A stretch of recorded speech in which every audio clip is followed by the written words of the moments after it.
Hello guys, हा नाही का आमचा ब्लॉग नाही का आमच्या मम्मी आणि पप्पासाठी आणि आमच्या मामासाठी खास आहे. आमच्या मामा आणि मम्मी बहुत जास्तच परेशान करते का तुम्ही शाळेत जाऊन का करता. तर आता आमच्या बॉटनीचा पिरियड झाला, आता यांचा मायक्रोचा पिरियड होणार आहे किंवा केमिस्ट्री. 10 वाजता होते आमचा पिरियड, 9 वाजता बॉटनी होते, त्यामुळे आम्हाला थोडा वेळ बसून राहायला लागते. जर आम्ही याच्यामध्ये एक व्हिडिओ बनवला तर आमच्या मामागीन कमेंट करते का शाळेमध्ये जाऊन अभ्यास करता का करता म्हणून. तरी मामाने मला सांगितलं, आमचा मामा बहुत मस्त माणूस आहे.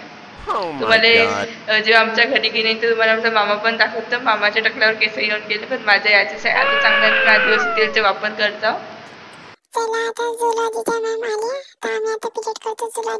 तर आज आम्ही झुलॉजीमध्ये एन्झाईमच्या बारेमध्ये शिकलो मस्त, आणि नोट्स पण तयार करून टाकलो.